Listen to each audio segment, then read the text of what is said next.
Piny Kenya kaachiel kod Netherlands obago romo mar jiwo chenro mag ohala kod pur e kindgi kokalo romo motelie kod jatend migawo mar ohala ma piny Netherlands kod jokanyo mawuok e pacho ka.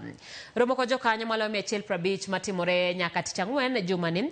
Pinjegi giloso chenro mag bero weche mag pur ahinya kokalo e keyo pi kod loso chenro mag keto mwandu. E lai mar ohala, Kenya dwa medo tudruok mar jo ohala kod piny Netherlands ka higa mokalo piny Kenya ne oro mwandu maromo $7 million e piny mar Netherlands. We sincerely think it is important. The focus of this trade mission is sustainable agriculture and water.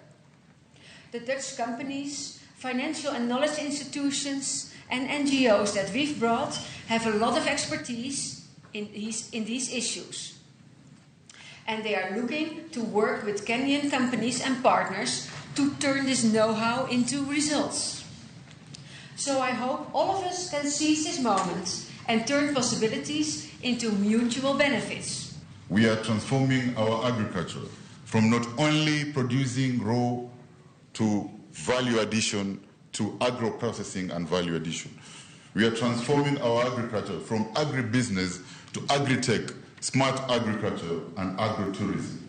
We are modernizing our agriculture by mechanization and chemicalization, which we believe the Netherlands community is very good at. We really want to thank you for the confidence that you've had in Kenya.